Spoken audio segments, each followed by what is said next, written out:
Good afternoon, everyone. Welcome to our Wednesday webinar series, Lunch with the Birds. My name is Amanda Duran, and I'm the Program Coordinator for the Ohio Bird Conservation Initiative. And OBCI brings you these monthly webinar series on a variety of different bird and conservation-related topics. So I'm happy that you're all able to join us today, and I see some new names here. So hopefully you'll want to join us also for our upcoming webinar, which will be in January, and it will be on how birds can survive in these tough, cold temperatures and make it through the winter, especially when dealing with snow and ice. And so that presentation will be by Tammy Sanders from Metro Parks of the Toledo area. I also wanted to draw your attention to our YouTube site. Today's webinar will be recorded and posted online, so you can view it at any time. So I encourage you to share it with some folks that weren't able to make it today, or if you hopefully will really enjoy the presentation and want to share it with other people you think might be interested. So the address for that site is at the top of the page here. I'll also post it in the chat box throughout the webinar so that you can copy it and visit that page to view some of our past webinars as well. You can see a selection of some of those there, but we have some past webinars on everything from owls to raptors to woodpeckers to buying optics, all kinds of things. So if you haven't gone to that site yet, I definitely encourage you to check that out. Just a few housekeeping things before we get started. If you have any questions throughout the webinar, feel free to enter those in the chat box, and I'll be sharing those with our presenter at the end of the presentation. And if you, again, have any issues, technical problems with the webinar, also enter those in the chat box, and I'll try to address them as quickly as I can. So with that, I'd like to introduce our presenter today. Tom Sheley is a native of Columbus, Ohio.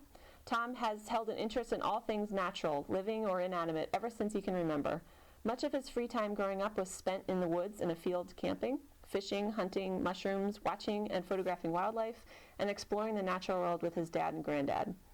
After earning a degree in biology from Ohio State University in 1977, Tom moved with his wife Donna to Houston, Texas in pursuit of a career in marine biology at the Kipp Aquarium. In 1993, Tom, Donna, and their son Chris moved back to Columbus to pursue another dream, to own and operate Wild Birds Unlimited, a business that brings people and nature together. Tom is active in conservation and naturalist groups, including the Nature Conservancy, the Wheaton Club, the Columbus Natural History Society, and Columbus Audubon.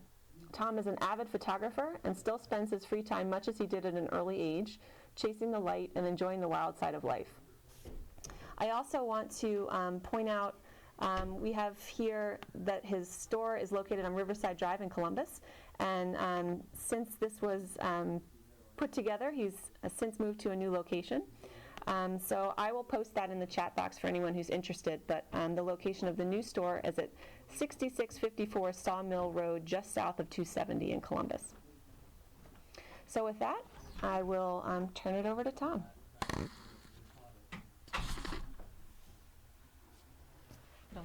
Thank you, Amanda. Well, we're going to talk a little bit about bird feeding, one of my favorite subjects today. The weather has certainly turned to the point where a lot of folks are thinking about feeding birds. However, bird feeding is a year-round hobby for a lot of folks. It is the second most popular hobby in North America, only behind gardening. And gardening and feeding the birds seem to go hand in hand, so there's a lot of crossover with that. And I think also gardening can play a great hand in attracting birds to your backyard habitat. One of the main reasons people feed the birds is because bird feeding is also a great way to do some bird watching. And if you feed the right things, there's a tremendous variety of birds that you can see. Such as the rare Cape May warbler, which typically doesn't come to a feeder. But in times when it's tough, like this time of year, if there's a late migrant or a straggler, the photo on the left was taken about this time of year 2 years ago in Worthington, and weren't very many bugs around, so it was hitting the high energy foods on the bird feeder. One of the great joys of feeding birds or creating a backyard habitat for the birds is seeing the birds themselves. Of course, we're fortunate here in the eastern United States to have the beautiful northern cardinal. Blue jays are always a great raucous attraction to come to the backyard. American goldfinches almost have a canary-like plumage in the summertime. They're a favorite for a lot of folks. And the chickadees are a wonderful bird that one of the earliest birds to come to a feeder when you first put it up. They're very bold and generally come in and feed early and often. And the tufted titmouse. Their peter, peter, peter sound can be heard throughout the woodlots and the yards during the spring and summer.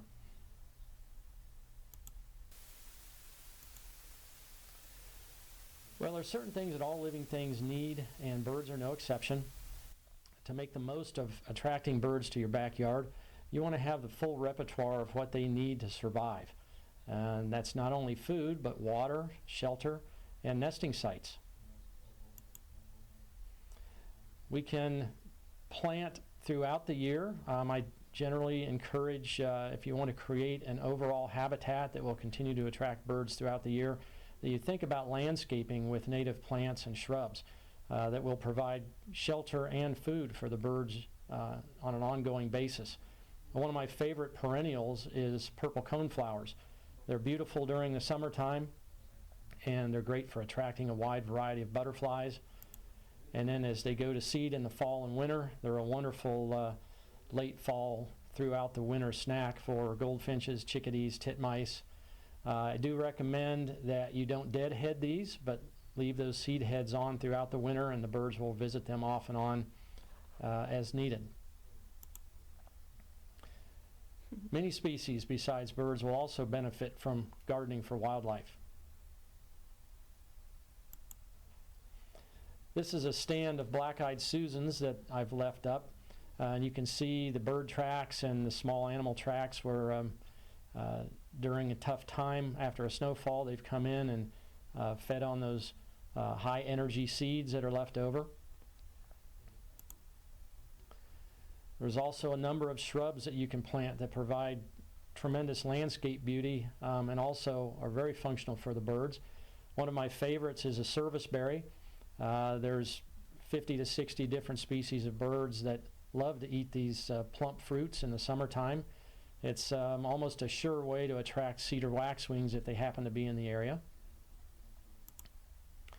And American robins really like serviceberries as well. There's a great number of native viburnum species that can be put out, and I definitely recommend planting these in place of the invasive honeysuckle that seems to have taken over throughout the region. And the birds will respond very nicely to a hedgerow or some plantings of viburnum. These are native fruits that they're used to eating. They have a lot of food value, and they have great cover in the fall for them to come in and get out of the winter winds. The native cranberry viburnum, black haw viburnum, nannyberry viburnum, arrowwood viburnum are all good native viburnums that can take the place of the honeysuckles. And this is a nannyberry. Also, some of our native sumacs provide good late winter food when times get tough. Robins, bluebirds, if there happens to be a few towhees around, chickadees, titmice, all will benefit from a sumac fruit. I find winged sumac to be one of the better ones for both butterflies and birds. And some brambles, blackberries, raspberries, not only provide shelter and nesting sites, but also a tasty treat throughout the summer and fall. Birds such as gray catbirds, thrashers, mockingbirds, orioles, cardinals, house finches, they all enjoy a tasty treat of the bramble fruits. You can also plant some perennials that will attract birds that typically won't come to a bird feeder. Ruby-throated hummingbird being one. You can plant some nectar-producing flowers such as the native cardinal flower, many of the native salvias and mints such as bergamot, are very good at attracting ruby-throated hummingbirds. And you might get the benefit of seeing something special come in the form of a sphinx moth coming into a Euchera species, coral bells, which is another native perennial that the hummingbirds like.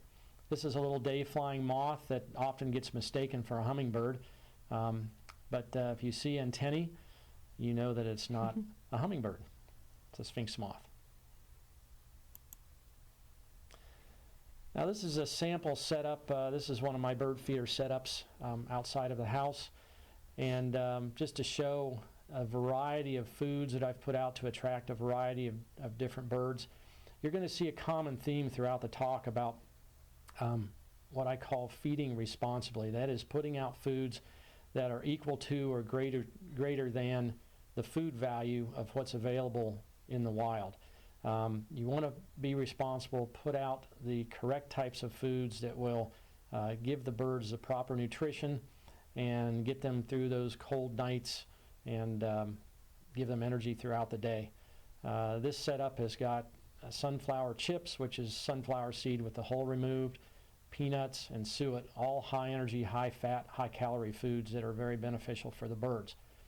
Also notice at the bottom of the pole, that black cylinder, we'll discuss that a little bit later.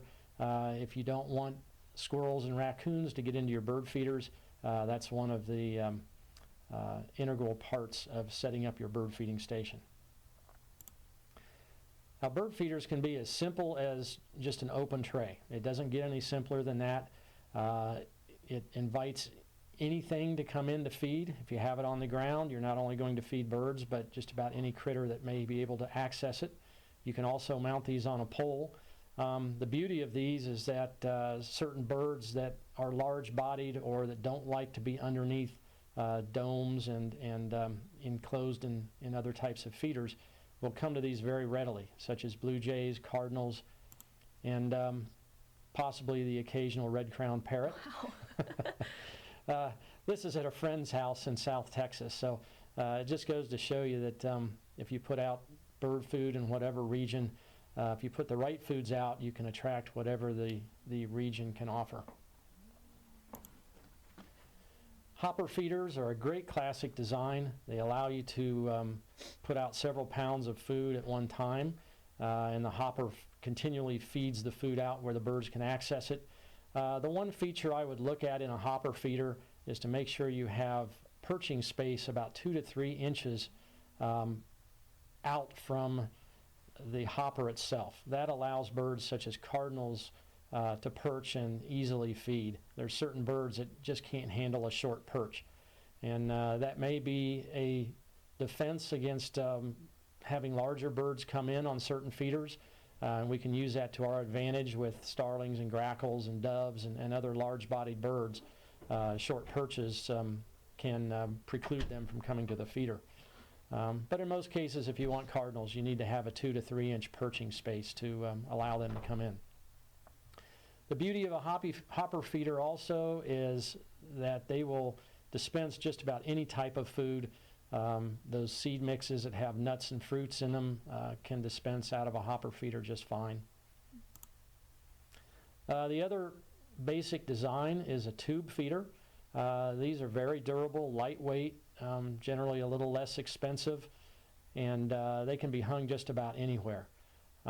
If there is any disadvantage, they have fairly short perches, so they're typically for small to medium-sized birds.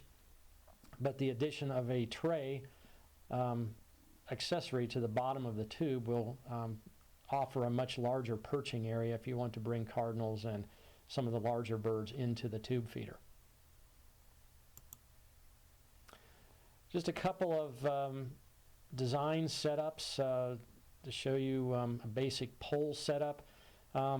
If you're trying to deter squirrels and raccoons from getting to the feeder, we generally recommend that you observe the 5 and 10 rule.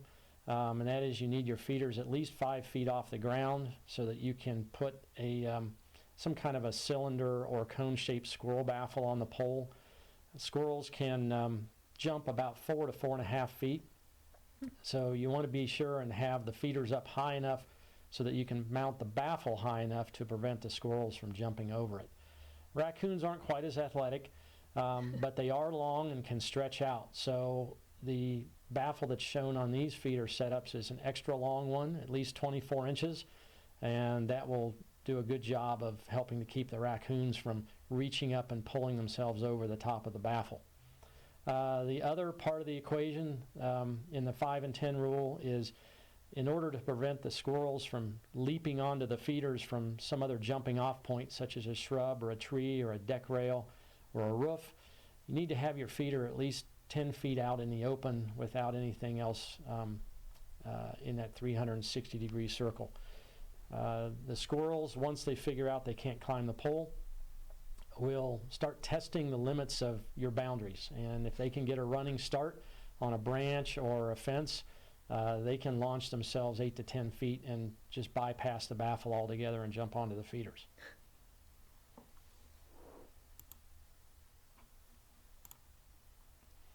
One of the new developments we've seen in the last few years is using recycled plastic milk jugs to create bird feeders. It creates a very durable feeder that can be power washed and cleaned and sterilized. It definitely holds up much better than wood. In fact, many of these come with a lifetime warranty. So they're a little more expensive up front, but they should last you for a long, long time. And there's a number of different designs in feeders that are created with this material now. So in keeping with the theme of responsible bird feeding, we always want to look to provide high energy foods to the birds.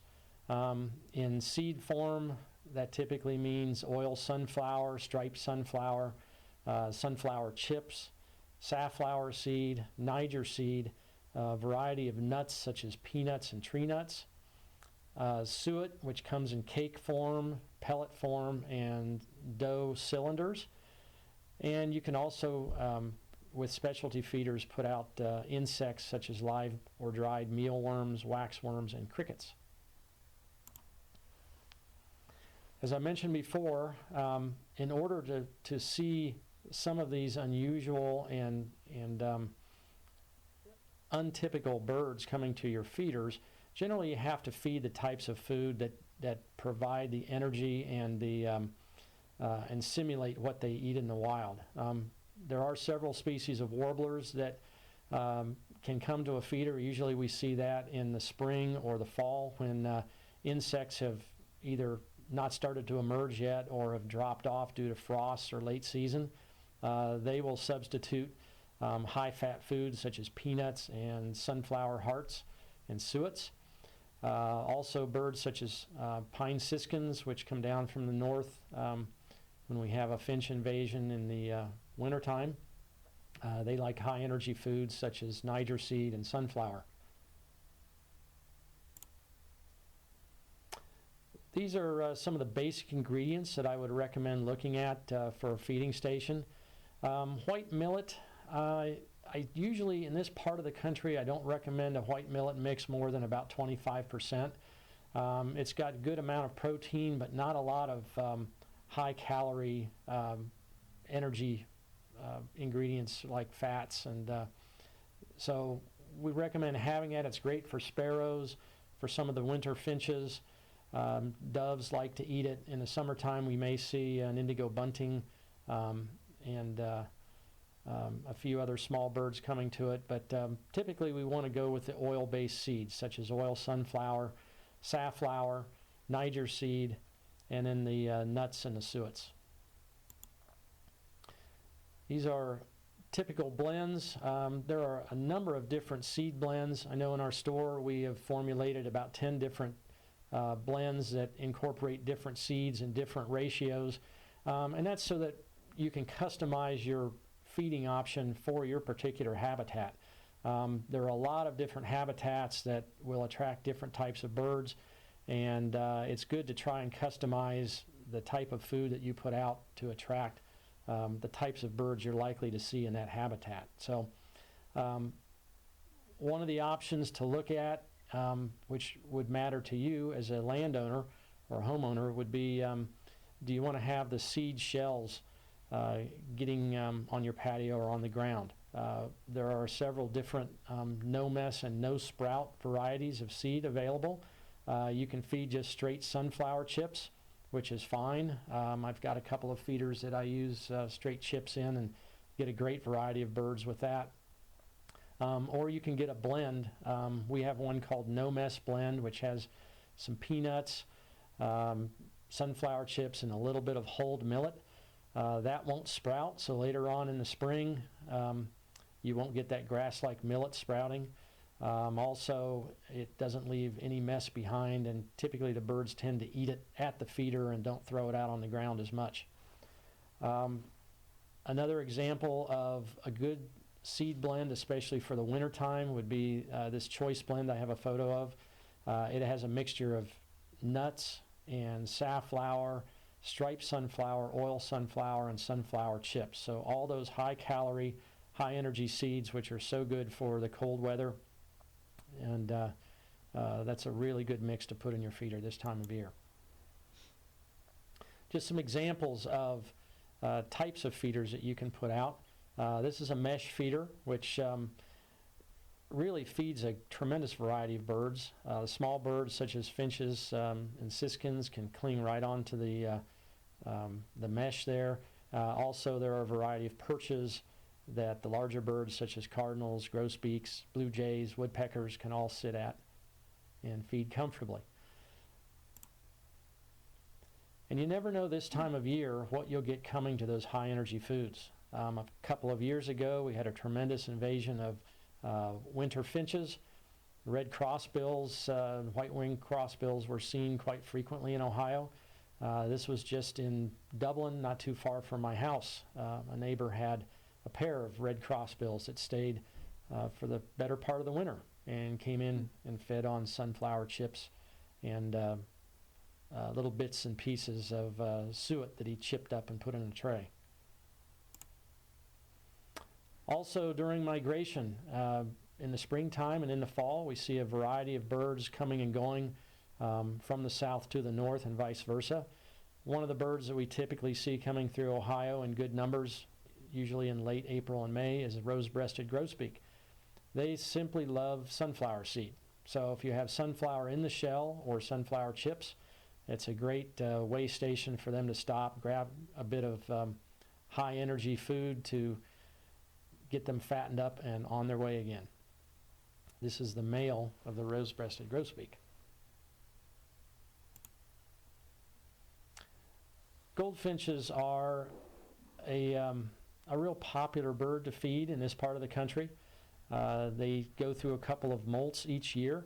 They've just about finished their molt for the fall. Typically in October they tend to molt out of their bright yellow summer breeding plumage, and they go to a more drab olive green plumage that accentuates the white wing bar on their wing and the clear olive green to white breast.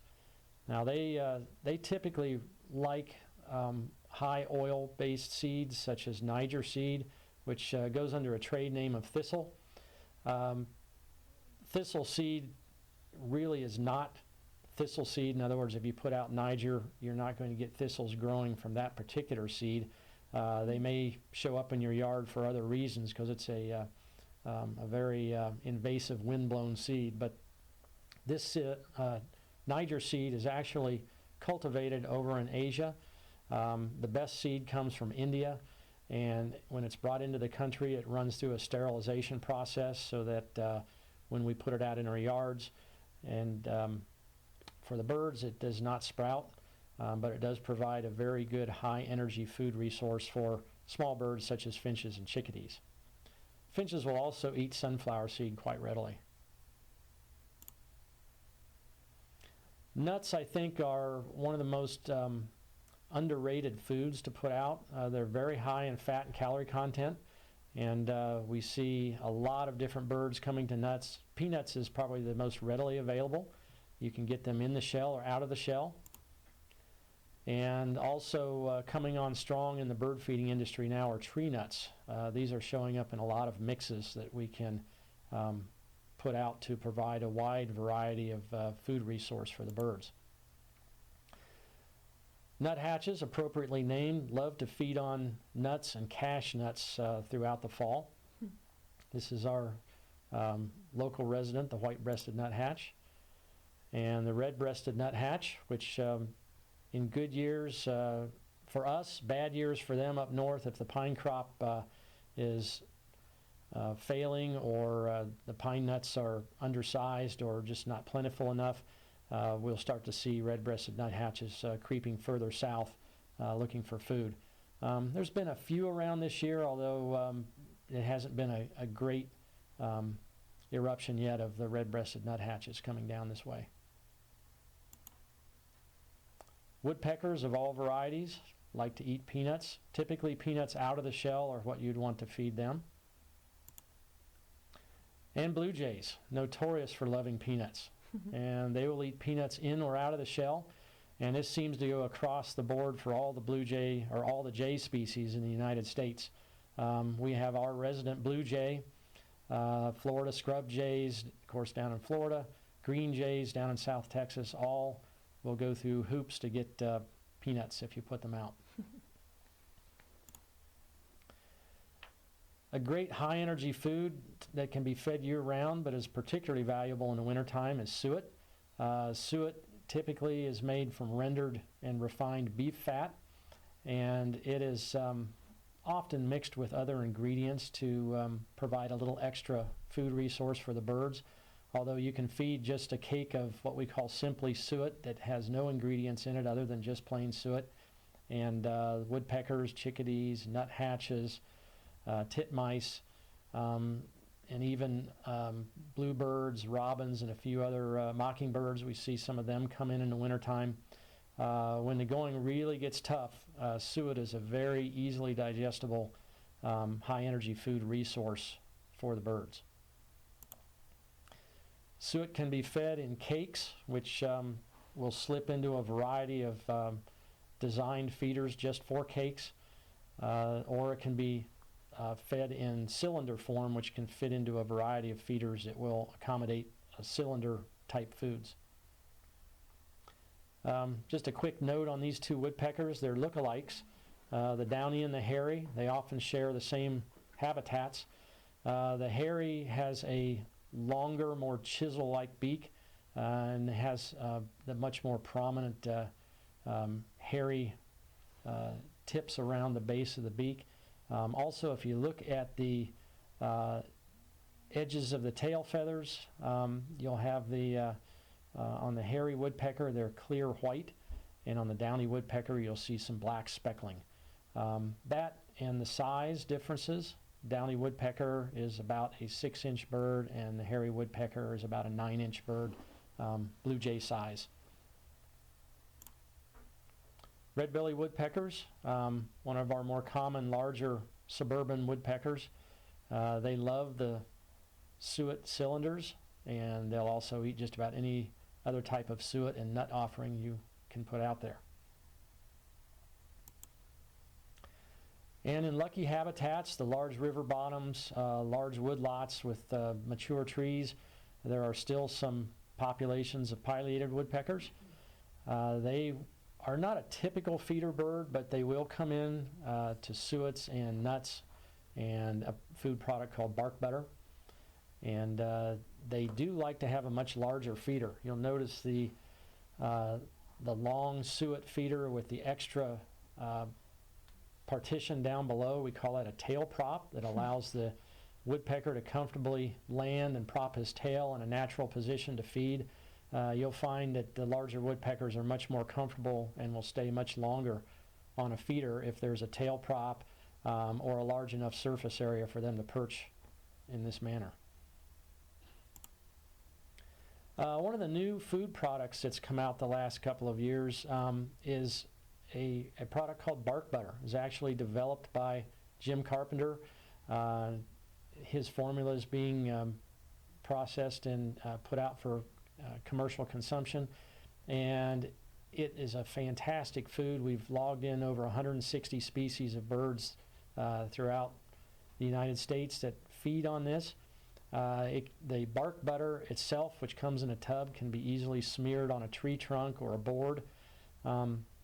And in the wintertime, it is a great high energy food. It's a mixture of peanut butter and suet, and it's a consistency that's just pliable enough to smear, but not so that it's drippy or anything. And one of my favorite ways to feed it is to take a fork when the brick is cold and chip it up like little blue cheese crumbles, and then put it in a dish or on the edge of a tray feeder, and the birds just go crazy for it. Bluebirds love it.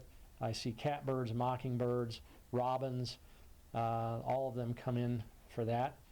There's now a packaged bark butter bits, which you can get, that are little pea-sized bits of bark butter that can be added to most types of feeders and dispensed through a tube or a hopper or a tray. Bark butter smeared on a tree is one of my favorite ways to get a Carolina wren to come in. Seed cylinders, also a new way of offering seed and nuts and suet to the birds. These are very handy. They just come in a large cylinder form that fit into several different types of what we call feeding pins, and the birds just perch right on them, or perch on the perch cylinder around the base of the pin and feed off of this. It's much easier than lugging a bag of loose seed out to the feeder. Very simple to feed, and the variety of birds that use these is tremendous. We also have a few fruit-eating birds in the region. Of course, the migratory Baltimore Orioles that come through, unless there's a real straggler around now, which is not unheard of to have a sighting in this late in the year, but for the most part they're out of here in the month of August and move back down to Central America. But in the spring, when they show up in April and May, if you put out a half of an orange, it works very well at attracting these migratory fruit-eating birds. You can also put out dried cherries and little bits of apple, raisins, cranberries, all work well as a fruit supplement for birds such as mockingbirds, catbirds, robins, bluebirds, cardinals, and house finches. There are some ruby-throated hummingbirds are very popular to feed in the summertime. Again, they show up generally mid to late April, and their residence here well into the month of September and often into October. We recommend putting out a specialty feeder that will hold nectar for them. 1 part white table sugar to 4 parts water is the best mixture. Please avoid red dye. It does not digest well, and it's unnecessary to attract the birds. Generally, there's enough color on the feeder itself to attract the birds, and you don't have to dispense with the red dye. We do recommend that you change that nectar every 3 to 4 days. Keeping it fresh will not only attract the birds better, but it's also healthier for them as well.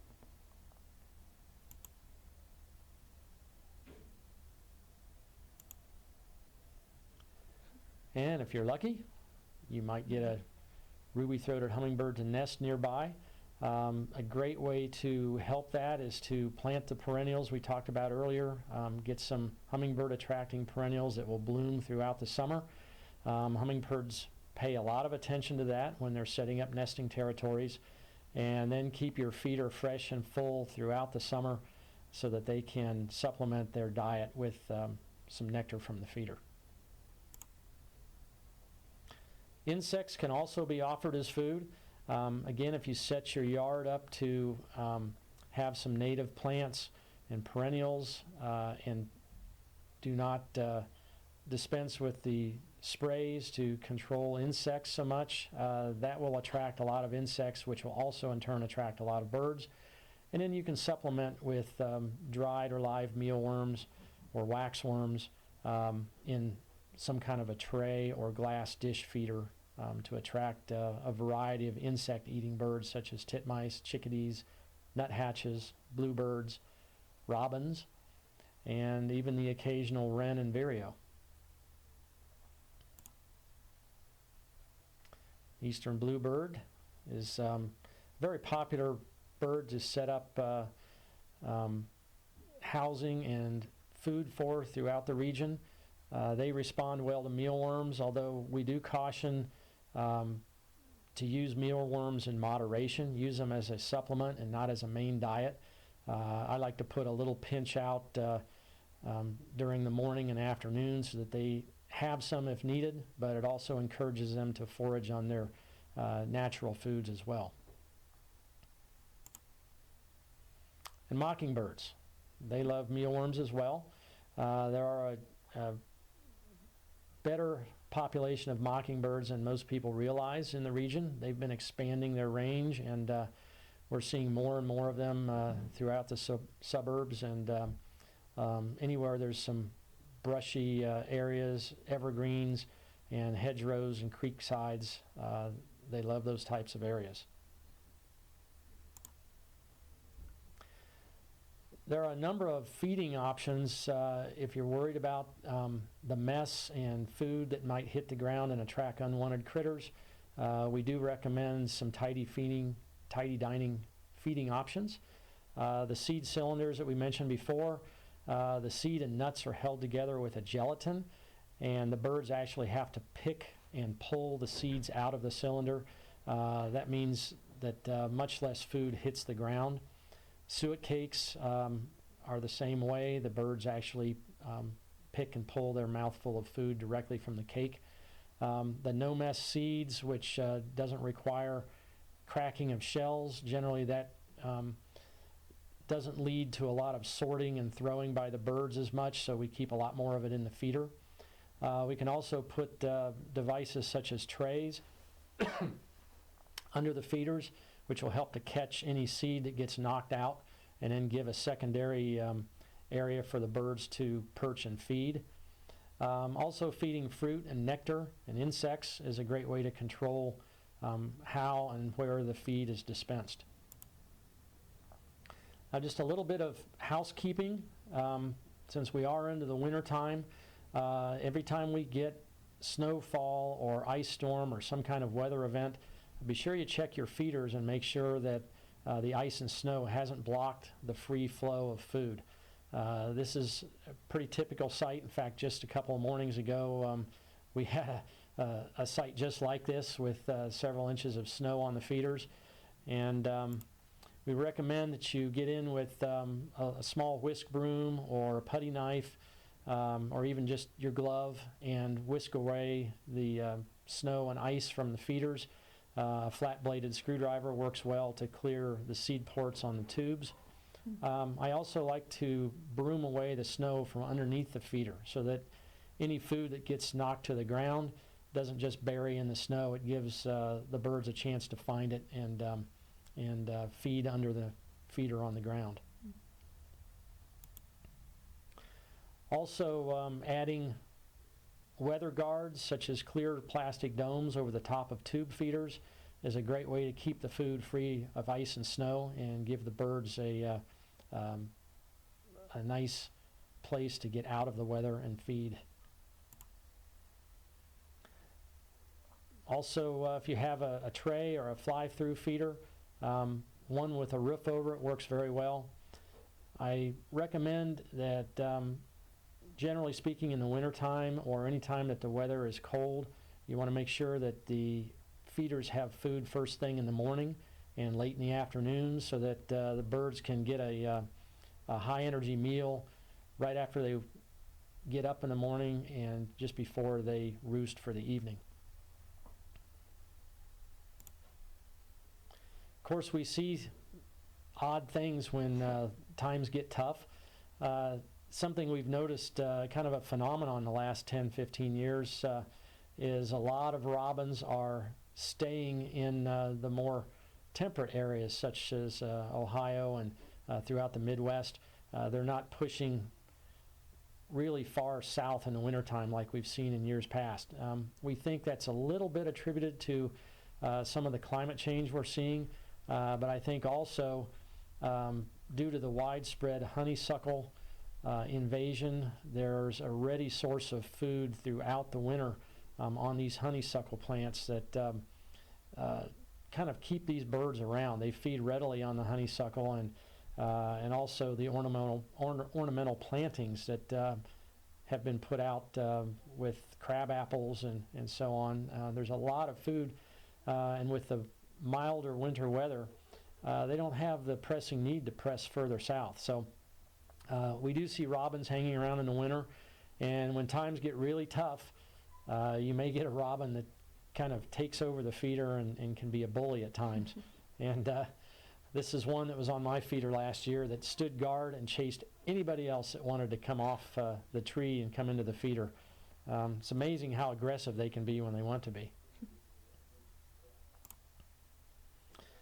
Just a quick word about birds that we field a lot of questions on. Some folks think they're nuisances. They're just part of the landscape, and when you put food out, it's hard to be selective about who comes in to feed. Mourning doves can come in and sit on a feeder and sit for a long period of time. Simple solution for that is to provide short perching areas. They're such a big-bodied bird, they have a difficult time landing on small perches. So tube feeders is a great way to keep mourning doves off the feeder and more on the ground, where they'll clean up the seed that gets knocked to the ground. Probably the biggest thing that we field as nuisance birds is house sparrows.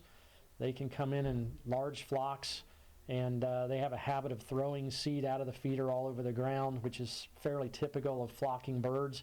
That's a behavior that kind of serves the flock.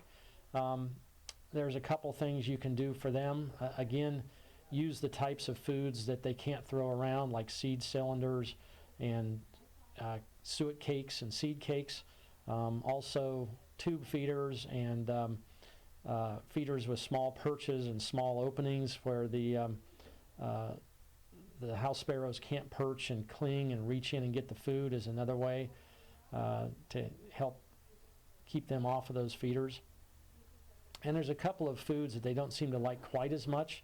The larger striped sunflower seed is hard for them to crack and feed.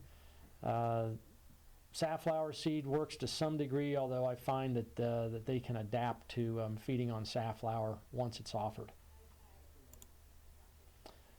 European starlings and grackles, they get a lot of bad comments throughout the year. European starlings in particular during the wintertime when there's snow on the ground, they will come in large groups and feed heavily on high-fat foods and grains. You want to try and avoid foods with a lot of cracked corn and milo and millet. Those are easy for those birds to eat, and they also encourage a lot of house sparrows. Starlings in particular like to eat peanuts and suets. Again, they're a large-bodied bird, so feeding suet in an upside-down form, such as an upside-down suet feeder, that provides an opening that generally only the woodpeckers and chickadees, titmice and wrens can maneuver. Starlings have a very difficult time holding themselves upside down, so it really cuts back a lot on the amount of activity you get. Grackles, fortunately, in this region will migrate further south for the winter, so we typically don't see too many grackles between November and the end of March, but they can be just as bad as the starlings in the spring and summertime. The one seed that we find that's a very good defensive seed and also a very good nutritional seed for the rest of the birds is safflower. It's a very hard shelled seed that's difficult for these soft-billed birds to eat. So feeding just straight safflower is a great way to attract the native songbirds and deter the common grackles and the European starlings. This is a starling in winter plumage. They're starting to show up with this highly speckled plumage now, which actually is quite attractive. American crows, we're seeing more and more of them move into the suburbs as the suburbs mature, and we have plenty of large trees for them to nest and roost in. They will feed on suets and nuts and seeds. Again, being such a large bird, you can use perching options to prevent them from coming to the feeders. We do recommend putting water out in the winter as part of that complete habitat. If you think about it, when it gets this cold, birds are forced to eat snow, and a lot of their water resources are frozen. It's difficult for them to get a good continuous source of water. So we recommend putting out a heated bird bath or a bird bath with a heating element in it. That will provide an open area of water for the birds to drink, and if necessary to bathe in and clean their feathers so that they can better trap air against their body and stay warm.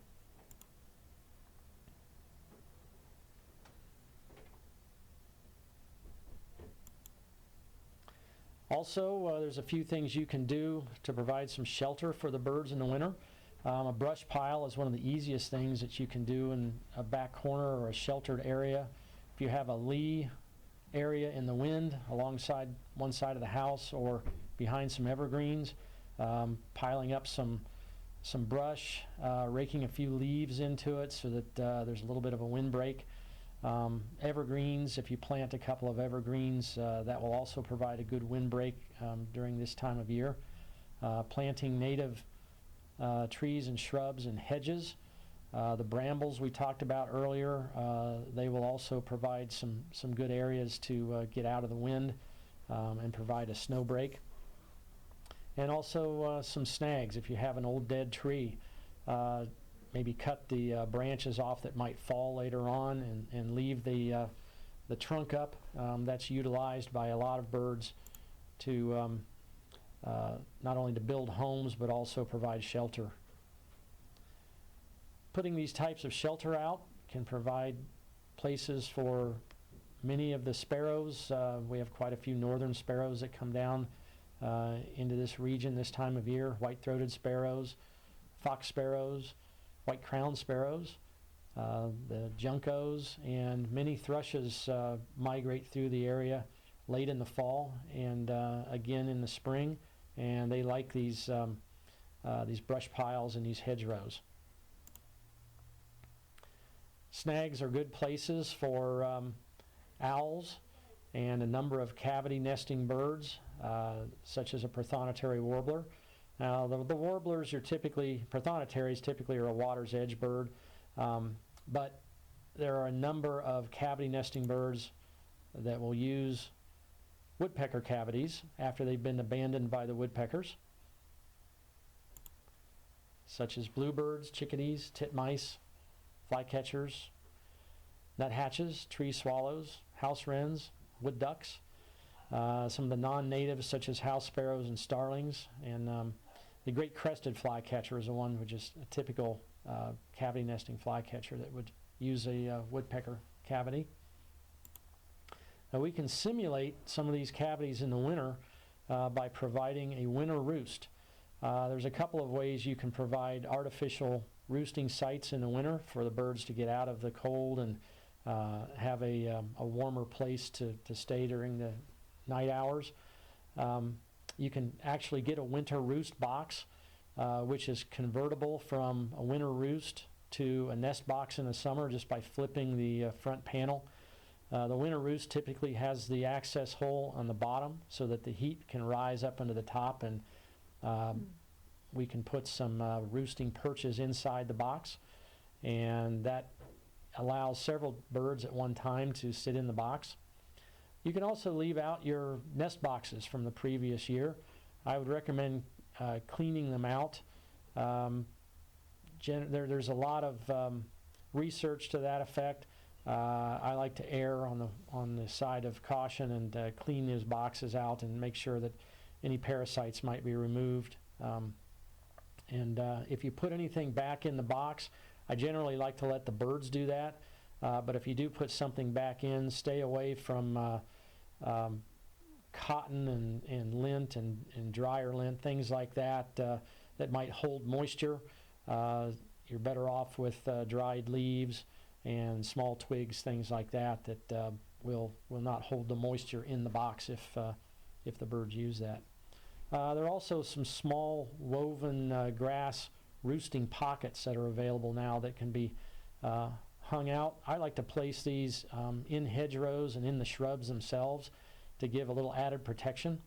There's a lot of birds such as Carolina wrens and chickadees and finches that like to use these.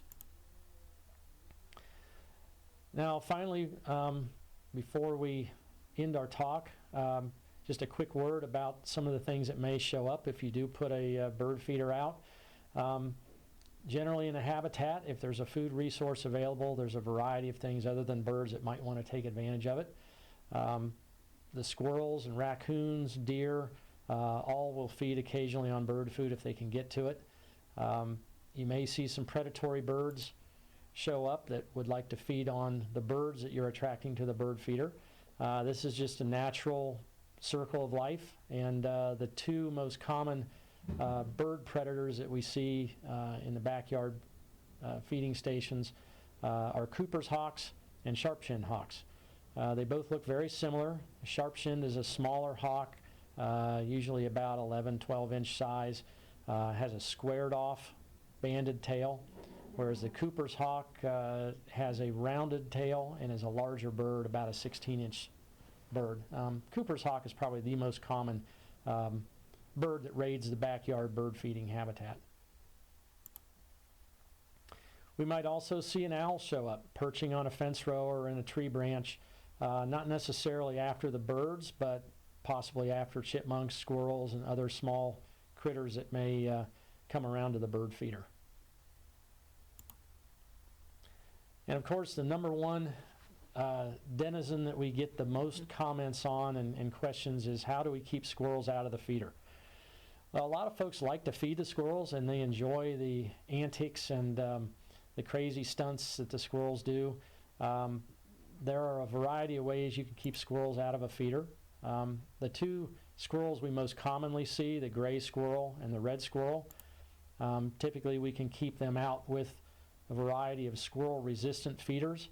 Most of these feeders are loaded for weight, and if a squirrel, which is much heavier than a bird, would happen to get on the feeder, there's a spring-loaded perch that will drop down and cut off the food source. The birds are lightweight enough, they won't trigger that. Those are very effective. They can be hung off of a pole, in a tree, just about anywhere, and they will provide a great resource for the birds and keep the food for the birds and not for the squirrels. And occasionally you might hear a little rattling on the feeder at night, and you may see one of the flying squirrels coming into the feeder. This is a squirrel-proof peanut feeder, and the flying squirrel is trying to access a peanut or two out of that.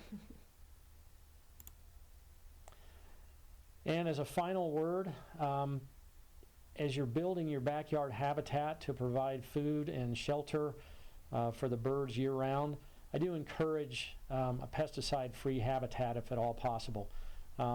That produces a tremendous resource in natural insects that the birds like to eat. It'll benefit you. You'll see butterflies, dragonflies, praying mantises may show up, and birds, of course, coming in to feed on the caterpillars and other insects. Carolina wrens and house wrens are some of the best garden birds we have, along with bluebirds, chickadees, titmice. They all feed on caterpillars, insects. Some of them will eat Japanese beetles even. Going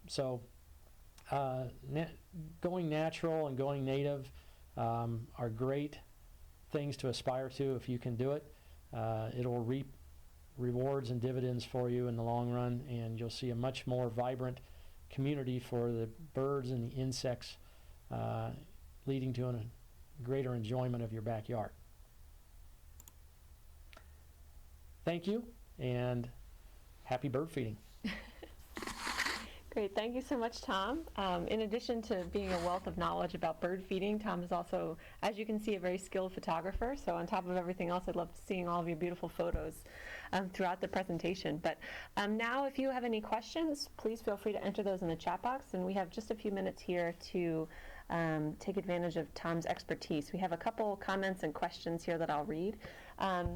Mary has a comment about thistle. She says when she puts thistle and oiled black sunflower seed out, she rarely sees any birds that are interested in the thistle, and it often gets damp or spoiled before it gets eaten.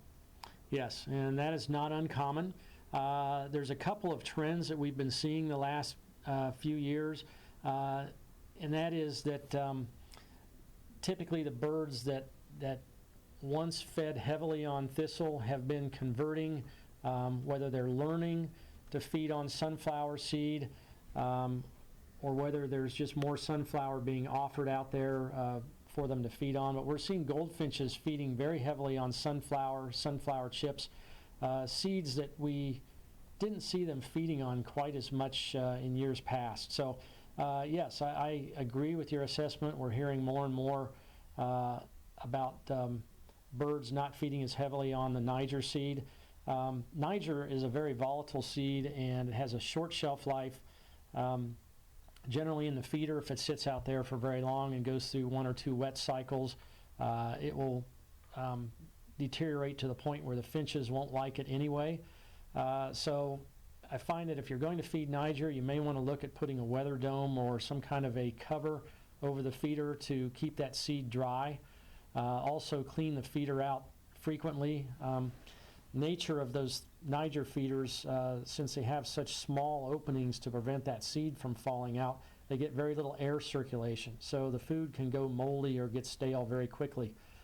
Cleaning that feeder out once a month and making sure that nothing gets moldy in the bottom of it is a good way to prevent that seed from being distasteful to the finches.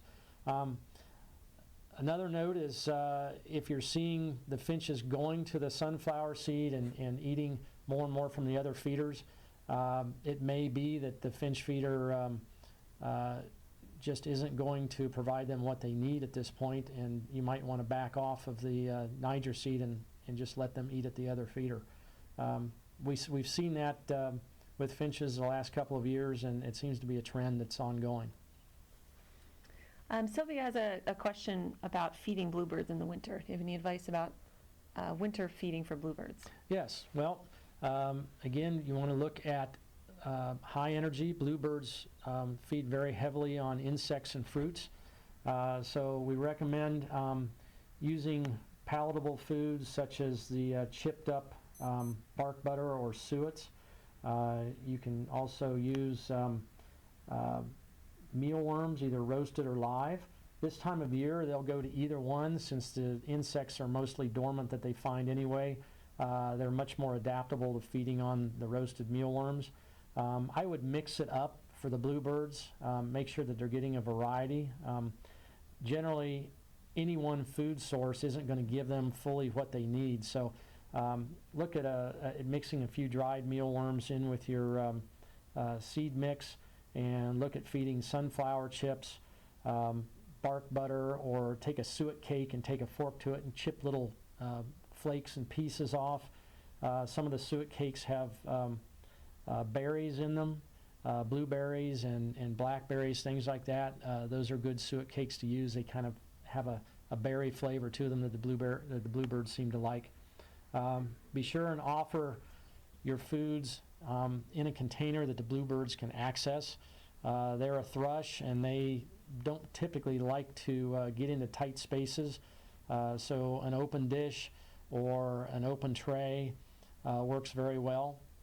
There are some bluebird feeders that actually have openings in the side about the size of a bluebird house, and the bluebirds can go inside and feed unmolested from starlings and grackles and other larger birds. Those work quite well once the bluebirds learn how to use those. Sometimes you have to cheat a little bit and pull the front off of the feeder, that plexiglass front off, so that the birds learn to come in and feed first, and then they'll figure out how to go through the the hole in the side of the feeder. But generally, the open covered trays work really well for bluebirds. Here's an interesting point, I think, in your discussion of honeysuckle and its use by, in particular, robins through the winter. Deborah is wondering if honeysuckle provides the necessary nutrition that the birds need. It does not. That's one of the big drawbacks with honeysuckle. If it provided a great nutritional resource, that would be great for the birds, but unfortunately, it's mostly water. It doesn't have a lot of the nutritional resources that the birds require, and on top of that, it's a great diuretic. So the robins and other birds will load up on these honeysuckle berries, which nice bright red. They get soft after a couple of frosts and freezes, and very palatable, but it's almost like eating white bread. They're just not getting the nutrition that they need. So it's not uncommon to see malnourished and emaciated robins late in the season that have fed heavily on honeysuckle berries and not on other more nutritious foods. Crab apples are better. Any of the native viburnums and most of the native hollies, things like that work really well. But I really would encourage taking honeysuckle out and replacing it with a more nutritionally complete food resource. A question here from Bethany. Hi, Bethany. Do you have a suggested distance from a feeder station to a placement of a nesting or roosting box? Yes, I like to see it at least 50 feet away or further. Also like to have it out of line of sight. If you can put yourself in mother and father mode for a moment and think about where you would like to raise your family away from prying eyes of others and the busyness of a feeding station, generally you want to have your feeding station away from your nesting sites. And you can set your feeding stations up so that there are some physical barriers, maybe some hedges or shrubs, or even the corner or the side of a house in between that and the sight lines of the nesting boxes. But you definitely want to look at, I think a good rule of thumb is 50 to 150 feet if you've got the space to do that. Here's an interesting question from Hannah. How do you feel about the foraging capabilities of birds that might have been using bird feeders their entire lives when the feeders might be taken away? Well, there's been a lot of studies to that effect, and even though we think that the birds use our feeders most of the time, there's actually only very few times that that's the case. In times of heavy snowfall and ice cover, when they can't reach natural food resources, they do hit the feeders 50 to 80% of their food resources. However, most of the studies that have been done by Cornell University and other private and public studies have shown that bird feeding stations typically provide about 15 to 25% of the food resources for most birds, even in the suburban areas. Now, that can always get skewed if you're feeding live mealworms and there's nesting bluebirds nearby, especially in suburban areas where a lot of spraying is going on. There may not be a lot of other resources for them, and they'll rely heavily on those mealworms. So that can get skewed a little bit, but again, it all comes back to feeding responsibly. If you are going to put food out, let's assume that this is all the food they're going to get for a certain period of time, and put out the foods that give them the most complete nutritional value. High calorie, a lot of fat, high protein. Stay away from milo, wheat, cracked corn in moderation, millet in moderation, and go heavy with the oil seeds, nuts, and suets. A question here from Warren. Should a bird nest in a gourd or a bird box be cleaned out in the winter if there are twigs, etc., in there from past seasons? We would recommend that. The twigs especially come from the house wrens, and they have a habit of stuffing the boxes and the gourds full of twigs. That's a little more difficult for some birds to reuse in the spring, especially chickadees and bluebirds. The main reason for cleaning out the boxes, though, is to remove any potential parasites that might be left over from the nesting season. There's several parasites of concern that if the weather doesn't get cold enough in the winter, they can cycle on through to the next nesting season. So we do recommend you clean those boxes out and let the birds start over and fill the box themselves, which they're used to doing each spring when they create their nest. All right, well, we're at the end of our time here. I want to thank Tom again for the great presentation. I hope you all enjoyed it. I'll be posting, here's the link. If you want to view the recording of this webinar should be up by the end of next week, as well as I invite you to take a look at some of our other past webinars as well. So thank you again, everyone, for joining us, and I hope to see you on an upcoming session of Lunch with the Birds.